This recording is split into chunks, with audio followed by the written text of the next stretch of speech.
Good afternoon, ladies and gentlemen. My name is Gino Frauroni. I'm interviewing the young lady that her name is Heidi. They corrected me. Heidi Wellman. Actually, she is running for United States Senate. And we had her here before. And when you're going to vote in 2018, just make sure before you vote for anybody, just make sure that you vote from your conscience. And this young lady now, she will tell us a little story, where she's been in this couple months, and what she says, where did she go, how did they get votes, and she will tell us a little story. I gave her the microphone to the young lady, Heidi Wellman. Thank you for having me. My website is HeidiForSenate.com.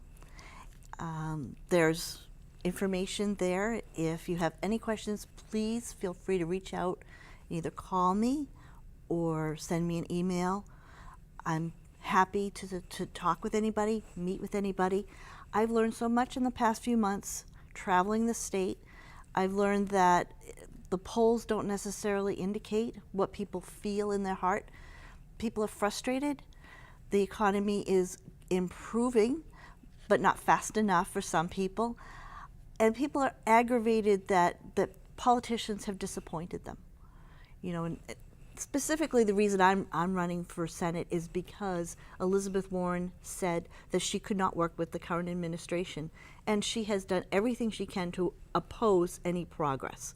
For being a progressive, she's not very progressive. Mm-hmm. What I would hope to do is to work with the people that are in office, work together to try to make things better for us here in Massachusetts, represent the people of Massachusetts.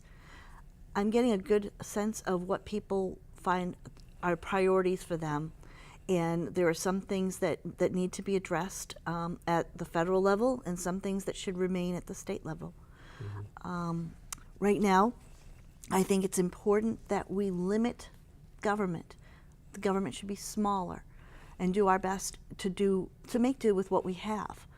And one of the ways of keeping the government in check, because everyone is very discouraged by the corruption that's out there, one of the things we need to do is limit the power of the legislative branch.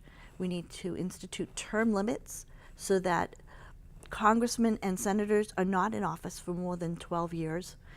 I mean, if you can't get the job done in 12 years, maybe you shouldn't be in there any longer. Maybe you should be replaced. And also make them accountable to the same laws that we are accountable to. Mm-hmm. I mean, they should be held at the same standard of care that we have to abide by. Mm-hmm. Insider tips, they should be prosecuted for that. They shouldn't be eligible for any exemptions under the health care. Mm-hmm. They put that health care in place. They should have to abide by it too, just like mm-hmm. every ordinary citizen. And I think that's something that people find frustrating, is that the legislators are an elite class, and they're not. They need to be reminded they're one of us. Mm-hmm. And so I would like to run for Senate and become a senator to represent the people of Massachusetts and support the Constitution as it was written, to make this a better place for Massachusetts. That's a very good thought. But the question we like to know, as you're visiting different areas, would you tell us and the public, what did you see, what did you learn from other people? They came to see you, they want to talk to you, I'm sure. And just tell us a little story here and there. Go ahead. I'm meeting a lot with immigrants. Yes. I live in Marlborough, as you know, and yes. there's a lot of people that have come over here legally. Yes. And people who have come here legally, they want everyone else to come here legally as well. It's not that, I mean, America is a land of opportunity, and we would like people to continue to come here. Right. But if someone is arriving and they're getting through in any means except the legal method that we have in place, right. It's not fair to the people who are proceeding according to the procedure, according to law. Right, right. And I'm getting the feedback from other immigrants that they don't think that's unreasonable to expect that.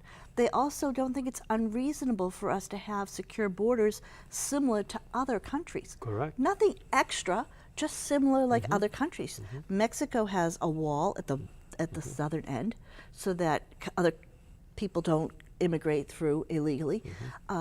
So a lot of the ideas as far as tightening our borders, it isn't unreasonable to expect that we would have similar to other countries, including the types of visas and the procedure involved to come here. Because everybody wants to come here. It's such a beautiful country. There are many opportunities. It's still a place to come where you can arrive and you can start a business, and you're not, your destiny isn't preset. Someone isn't saying, oh, well, you know, we need more doctors, so all of your children are going to become doctors now, even though they want to be a bricklayer. Or somebody isn't saying you have to be a teacher, even though you don't want to be a teacher. So here in the United States, we can choose what we want for a career. We have the freedom to choose. It's all about life, liberty, and the pursuit of happiness. And the pursuit of happiness is the community that we're in. And a lot of what we have is at the local level, politics being local, we take care of each other. And when we're at the federal level, we need to take care of those communities. And that's where I believe that the 10th Amendment comes into play. That if the Constitution allows the legislator certain powers, that those are the powers that the legislature should be enacting. And other things that we do at the federal level maybe aren't as important as what's written in the Constitution. So as a representative of Massachusetts, I would want to continue with protecting those rights that we have already, and making sure that this is a safe place for people to live, that we're prospering, and that we're all able to benefit from the work I do. I have a strong work ethic, and I think it's important that somebody with a strong work ethic is in Washington to make sure that the job is getting done. Any other story that you came about when you meet people? Well, when I'm at the pharmacies, because I also visit people at the pharmacies, and I talk to people about how they feel that the health care works and doesn't work for them. And one of the things I hear about it is that they think that the healthcare system currently is broken and it needs to be fixed. So that's certainly a priority that we need to address. Is in order for people to feel safe and secure and healthy, we need to be able to fix that. We need to be able to fix the opiate crisis.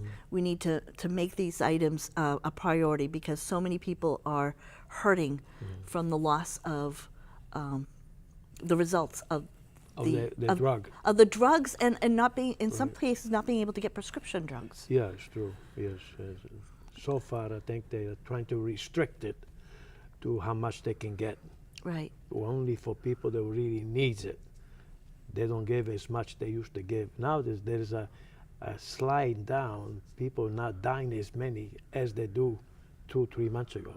So there is some correction. It might take some little bit. A lot of it's culture too, like with the doctors. You know, I find that when my youngest son had shattered his elbow, and he now has permanently 9 pins in his arm. The doctors asked him if he wanted some type of medication for the pain, and you know, being a teenager, he said, no, I don't want the drugs in my house. People will break in and steal them. So he got by with Tylenol. You know, sometimes, you know, the doctor needs to keep in mind, and this doctor was good to ask before prescribing it, because he didn't, my son didn't want it, and who knows what would have happened if he had been taking those drugs, what could have happened. But most doctors now, they understand the situation, and they are trying to limit how many they can get, maybe 3 or 4, and then the parents has to go personally to get the medicine. And if they stay away, it happened to my granddaughter too. The doctor says, well, we only gave you so many, and that's it. And then she didn't take any more. So we were very lucky. It's a fine line between the pain management and the pain, you know, making sure that people don't abuse it. So where did you go? Tell us, where did you go? I have been all over the state. Okay, tell us. Well, I'm waiting to hear back from Granby. Granby right now is having a problem with the town and their new rifle shooting range. So I'm waiting to hear from Granby so that I can come and speak in Granby about the gun club. I think that if you're going to have a gun, you obviously need to have proceeded in taking the classes. And you need to have a license. And you need a place to practice. And Right. these gun clubs are good for places to practice. Absolutely. If you're going to be playing golf, you Right. have a driving range. Yeah. If you're going to play baseball, you have a batting cage. That's So true. these gun clubs serve a purpose in Right. that people are able to go and practice, and you know that it's a contained area, it's a safe area, Correct. rather than having them out in the woods where you don't know if somebody's walking by. Right, right. Somebody can get hurt, yes. Yeah. Yeah, So this is a safety issue. I think it's important to Yeah. maintain these gun clubs, if for nothing else, as a place for people to go and practice and learn and contain any potential. The question is that sometimes people, they say, oh my God, do I have to go to a club and they cost money, and they don't realize that it's a factor. If you Yes. want to learn something, you have to pay. Maybe they should reduce the prices that more people will be able to Right. join, you know what I mean? So they give them an incentive to go and practice in a club Right. where it's safe instead of doing Right. it in And the if you're going woods. to play golf, you know you have to go to a driving range. And you have to pay for it. Yeah, Right. yeah, You're not going so- to go out in your backyard. Right, right. You're correct. So it's a hobby, and if people want to engage in that hobby, there's certain things involved with Correct. that. Correct. And I think that if people understand it from that perspective, that it's a matter of safety rather than just a place to encourage gun usage. But in addition, some of the people I talk to are very concerned about the unions and about the fire departments Yes. and the municipal unions. Employment, yeah. And the union's involvement in business has been decreasing. Yes. But the union involvement in municipalities has been increasing. And I think that's a good thing, because the way that it's set up is that the fire department, police department, and safety, they're all local establishments. So if we didn't have a union to bind them together and protect their interests, Right. if a town were to fall on hard times and not be able to afford them, Right. you wouldn't be able to maintain them. And that wouldn't be fair to the people that, people have jobs. They need Right. to be able to know that they're going to be taken care of. If they're going to be your firemen, you want to take care of them. So I think that the union is a good protective measure It is a big measure. for these. We have determined that we want firemen, we want policemen. For you our know, safety. for 200 years ago, we didn't have them. They were No, private. If you right. wanted to have your house protected from fire, you paid a subscription to a absolutely. private fire department, Right. and you paid a subscription to the Pinkerton Police for protection. So we have decided, as a nation, we've decided that we want to have these. Some places have it as a county, but here in Massachusetts, we have quite a few municipalities that have correct. their own, rather than relying on county and districts. Right. So if we're going to maintain those, we have to take care of those That's people true. That's true. and make them a priority. So I'm in favor of. So you have spoken to some And policemen? I have. And firemen? And yes. Well, my brother, for instance, he is a fireman, a lieutenant in the fire department and a paramedic Yes. down in Bourne. I see. So he is a member of the union. And this is where I have come to an understanding of the importance. Oh, yes. Because I see him and how he really depends on the union to protect his interests. But they don't only protect their interests, they're protecting others. Yes. The police and the fire department. Yes. They're just like, I call them a walking angel, because Yeah. they're there to help you, And they not get to hurt sick. you. We have to take care of them when they're sick. We have to make Right, provisions right. because they're in there and they're inhaling that smoke, and there are Right. certain risks that they take on to Absolutely. protect us Yes. that we owe them to Yes, take care to of them take when they care of them. become sick. As they're taking care of us, we have Yeah. to take care of them. We can't say, well, now that you're sick, we're not. Right, No, right. we have to take care of them all the way. Absolutely, absolutely. And the only way to do that is to have that protection in the Right. union for them, Right. to make sure that they have a certain program in place Right. for work-related illness, not just workers' comp, because workers' comp, that's something separate, but just for any long-term work-related illness that may come up, Right, right, yeah. because you don't really know how many people are going to be sick from smoke inhalation, but you can guess that almost everybody's going to have something. I know. Another point is that because you're running for U.S. Senate, you remember that this state, it's all yours practically, so you have to be everywhere. in Everywhere, Massachusetts. that's right. So tell us how far you have been so far. I have been as far as Springfield. I have not been to the Berkshires, Okay, but I have been up and down 91. okay. Greenfield, often. Yes. I'm often in Greenfield, where I've spoken to some people who are working class, Right. people who have jobs in restaurants. What's their story? They're telling you, say. Well, it's hard out there. Economic.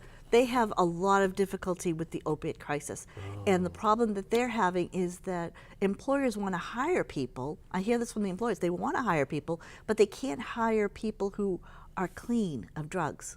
So there's a lot of people who would like to work, but they're not clean. Until we get these people clean, Right. so that they can work and be productive, Right. this is going to be a problem. There's not going to be enough people to work, and the businesses aren't thriving, and people aren't working. So this is a never-ending cycle. But you have to remind them, because now the state, not only is the state is involved, is the federal government involved, and they're putting a lot of money, almost, I say, over $7 billion towards to help people that are engaged in this particular drug. Now the drug practically is going to be going out of business, because not many people they're going to be using it. Right. So maybe those companies should realize that maybe those people, they can have a second chance, because when they're off the opiates, that means they're not be able to get it no more. So if they want to be clean, the only way they can do is every maybe 1 or 2 months ahead, say, well, we're going to check you out. See, Yes. are you clean this particular month? And actually, what I in mean? downtown Greenfield, they're now building a wellness center. They're calling it a wellness center, See? right in the downtown. Yeah. So where people congregate. I Yeah, mean, it's in the area right across from the park. Yeah. So they're actually building a complex for people to come in and check out. And Yeah. see if they're clean. But the question is, these people, it's not their fault, because they went to the doctor. Some of them are taking advantage of it. Yeah. But many, they go to the doctor because they fall down and they need some drug for relieving of the pain. But not everybody should be inflicted. So the company should realize that. Yep. And it shouldn't be a moral thing. No, it shouldn't be immoral, because they're trying to get clean too. Right. They don't know. It's like taking aspirin. If you take one aspirin, it's okay. But if you take the whole bottle, what happened? Your liver. You're gone. Yeah. Right? All right. So that's what it is. Common sense.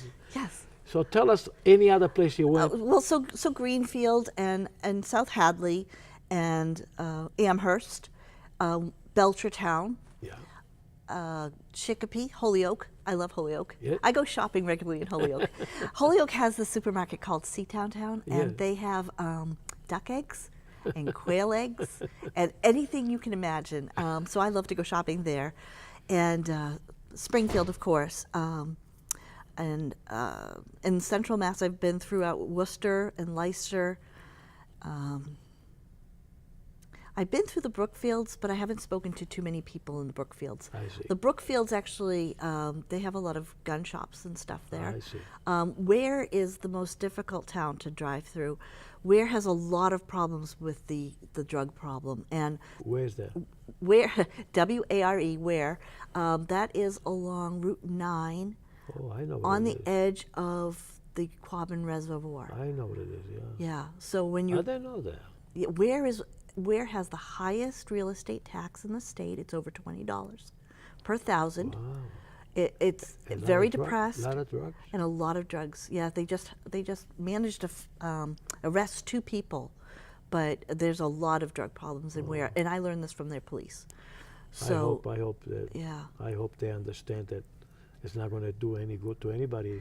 Sooner or later, they're going to have to say, "Well, I think we got to get cleaned up." So one of the good things that Ware has been doing is they do a lot of patrolling I see. on foot I see. and on bicycle, so that they can meet people along the way and try to help them, Yeah, because usually we see a lot of them at night. Yeah. You know, the people that are destitute. So the police are able to Right. intervene. Another thing I'd like to ask you is, the day you become senator, I'm sure that you will try to work with all the senators. Absolutely. I mean, you're not going to isolate them just because they don't think the way you do. No. You're going to try to introduce yourself and try to see if both parties can Yes. work together. Yes. You're going to promise Well, this. everybody, yes, I definitely promise, because that's something that the incumbent has not been able to do. Right. And that's why I don't think she represents us. Yeah, She I doesn't represent me. I would not be that way. I see. I think that being a hybrid type candidate, I think that that is representative of the state. A lot of people here, they can't really pinpoint, oh, I'm a Republican or I'm a Democrat, because they have a little bit of this and a little bit of that. And so they think with their heart. They feel a certain way based on their experiences. And so when other representatives are in Washington, their background similar is to their area that they're from.